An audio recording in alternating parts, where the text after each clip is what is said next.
Il était une fois, dans un village niché entre deux forêts, un endroit où la magie dormait encore dans chaque recoin. Les fleurs du matin. Lina était une fillette curieuse qui aimait les matins calmes et les mystères que cachait la forêt toute proche. Chaque matin, maman préparait le petit déjeuner en chantant et Lina regardait sa mère avec des étoiles dans les yeux. Chaque jour, Lina regardait la grande forêt avec une curiosité qu'elle ne pouvait pas expliquer.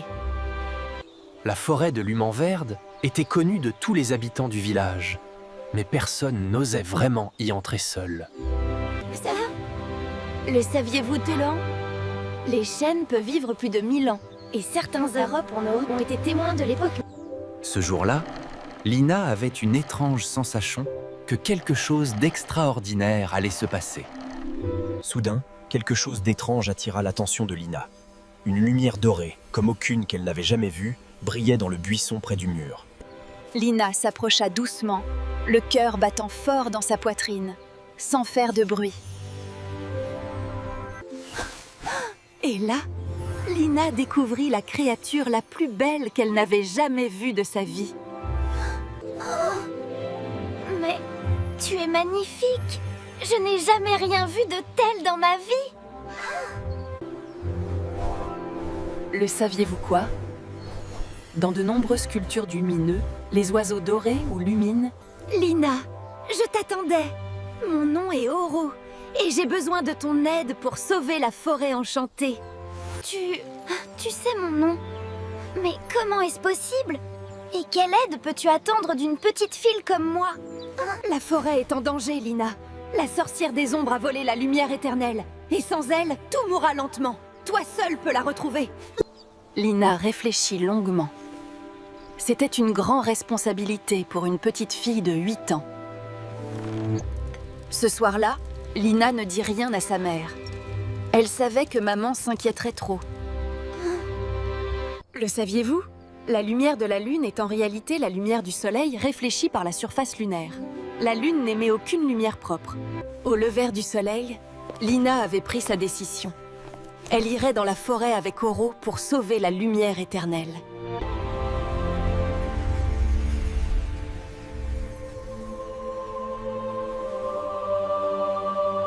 Ensemble, Lina et Oro franchirent le seuil de la forêt enchantée de l'Humanverde pour la première fois.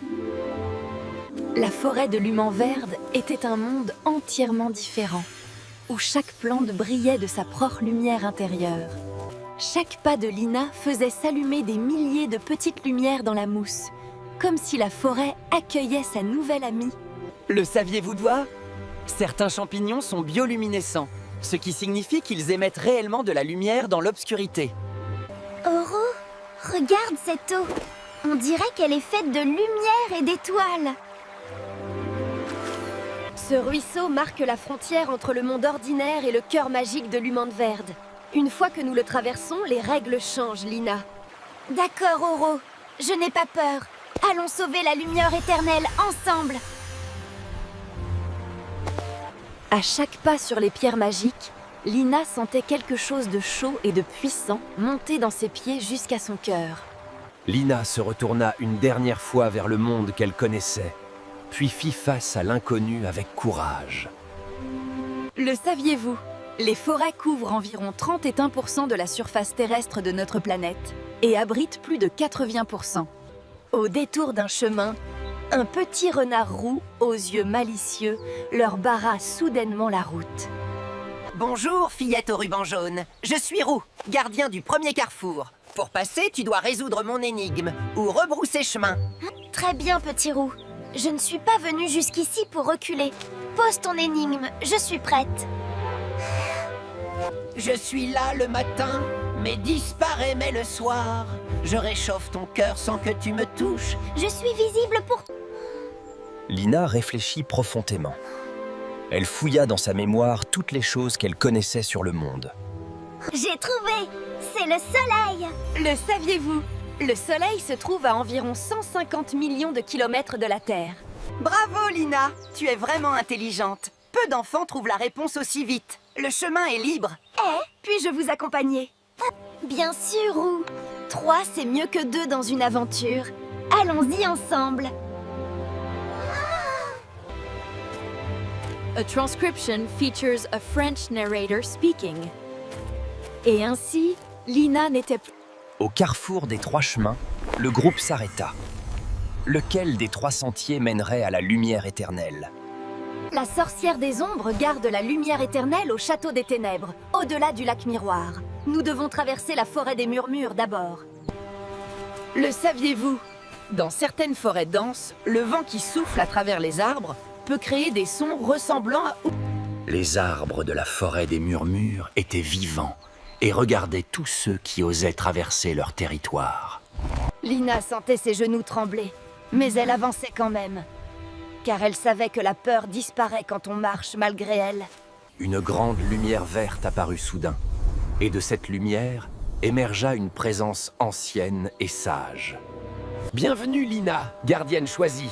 La forêt des murmures te teste. Ferme les yeux, écoute ton cœur, et les arbres ouvriront le chemin. Lina ferma les yeux et écouta.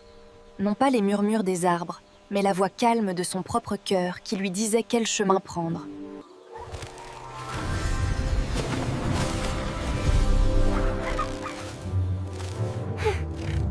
De l'autre côté de la forêt des murmures s'étendait le lac miroir, dont les eaux reflétaient non pas ce qui était, mais ce qui pourrait être. Dans les eaux du lac miroir, Lina vit quelque chose qui remplit son cœur d'espoir. Elle se vit victorieuse. Mais comment traversons-nous? Je ne vois aucun bateau, aucun pont, aucune pierre. Comment faisons-nous? J'ai une idée. Dans la forêt, j'ai vu des nénuphars géants magiques. Si Oro les fait grandir avec sa lumière dorée, ils peuvent servir de pont flottant. Oro déploya ses ailes lumineuses, et sa magie fit surgir du lac un chemin de nénuphars dorés scintillants. Le saviez-vous quoi?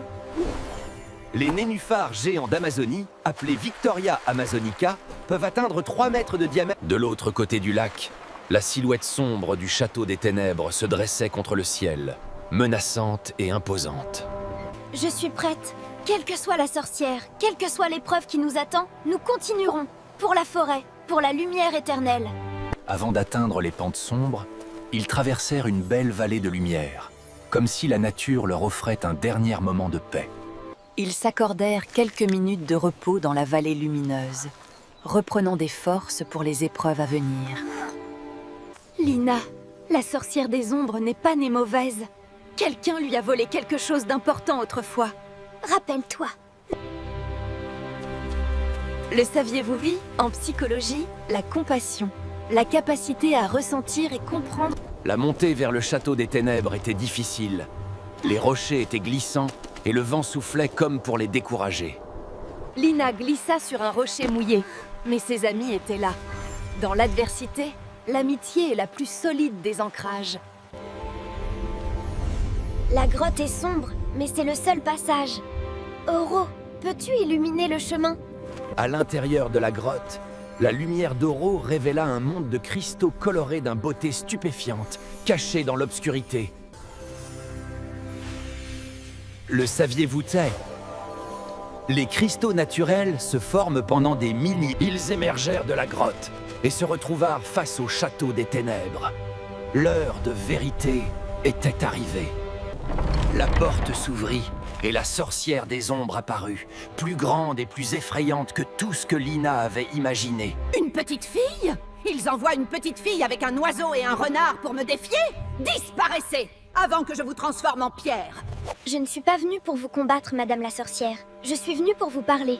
Oro m'a dit que quelqu'un vous a blessé autrefois. Je voudrais comprendre. Le saviez-vous pas? En psychologie, l'acte d'écouter vraiment quelqu'un, sans jugement ni peur, est appelé l'écoute empathique. Comprendre? Tu veux comprendre? Personne depuis 100 ans n'a voulu comprendre. Tous venaient avec des épées et des boucliers.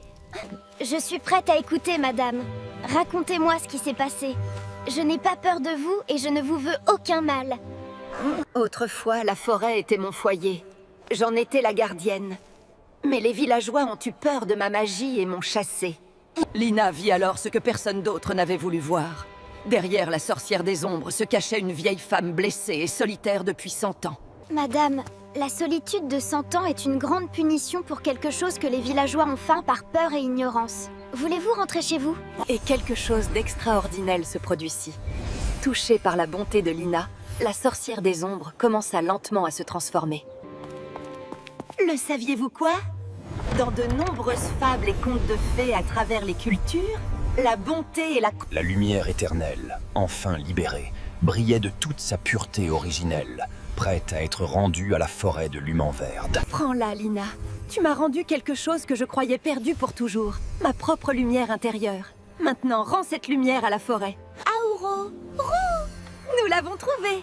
La lumière éternelle est libre! Ramenons-la à la forêt!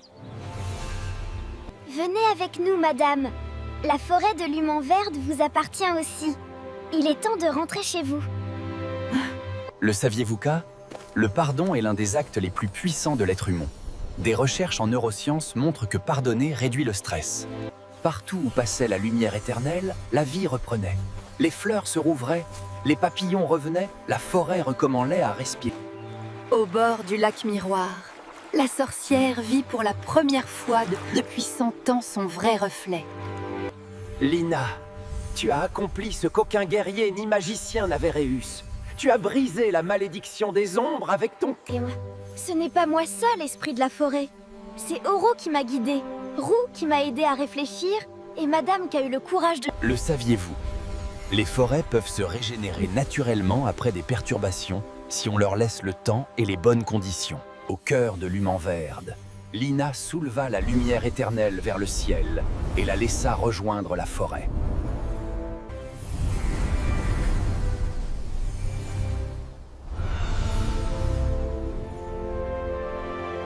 Lina sentit quelque chose de doux et de chaud se répandre dans sa poitrine. C'était le sentiment d'avoir fait quelque chose qui comptait vraiment. Le saviez-vous quoi? La coopération entre différentes espèces dans la nature, La forêt accueillit à nouveau sa gardienne. Le monde vivant pardonne plus vite que les hommes quand le cœur est sincère. Lina, tu m'as prouvé quelque chose d'essentiel aujourd'hui. La vraie magie n'est pas dans les sorts ou les pouvoirs. Je garderai cette leçon dans mon cœur pour toujours, Auro. Et je reviendrai te voir, je te le promets. Lina, tu es la meilleure aventurière que j'ai jamais rencontrée. Et la plus courageuse. Le saviez-vous? Le renard représente souvent la ruse et l'intelligence. Merci à tous. Cette aventure m'a appris que la vraie magie, c'est ce qu'on crée ensemble avec nos cœurs. La forêt de Lumenverde n'oubliera jamais ton nom, Lina. Chaque printemps, les premières fleurs. le voyage de retour était tout aussi magique que l'aller, mais avec la satisfaction profonde de ceux qui ont accompli quelque chose de grand. Le saviez-vous? Dans presque toutes les cultures du monde, la frontière entre la forêt et le village a toujours été un lieu symbolique de transformation. Au revoir, Oro. Je ne t'oublierai jamais. Et si la forêt a encore besoin de moi, tu sais où me trouver. Tu n'auras jamais besoin de revenir, Lina. Car maintenant, tu portes la magie de Lumenverde dans ton cœur pour toujours. Lina prit le chemin du retour, portant dans son cœur une forêt entière, un oiseau d'or et la certitude que la bonté peut changer le monde. Le saviez-vous? Dans la mythologie du héros décrite par le savant Joseph Campbell, dans son œuvre « Le héros aux 1000 vies ». Lina! Ma chérie, tu es revenue. J'ai eu tellement peur. Où étais-tu? Viens ici. Il n'y a pas de mots pour décrire le bonheur de retrouver les bras de sa mère après une longue aventure. Maman, tu ne vas pas le croire, mais j'ai rencontré un oiseau magique doré, traversé une forêt qui murmurait et même parlé à une sorcière. Le saviez-vous? Dans presque toutes les cultures humaines, l'acte de raconter des histoires est l'un des plus anciens moyens de transmission de la sagesse. Le lendemain matin, Lina trouva dans son jardin une plume dorée iridescente. La plume d'Oro brillait de toutes les couleurs de la forêt enchantée, comme un arc-en-ciel miniature tenu dans la paume d'une main. Et c'est comme ça que j'ai appris que le plus grand pouvoir du monde ne vient pas de la force, mais de la bonté et du courage de parler avec son cœur. Le saviez-vous là? Les enfants qui écoutent régulièrement des contes et des histoires développent une meilleure empathie, une... Auro, tu es là. Je savais que tu viendrais. J'ai tant de choses à te raconter sur le village. Lina et Oro se retrouvaient désormais chaque semaine à la lisière de la forêt, partageant des histoires entre leurs deux mondes.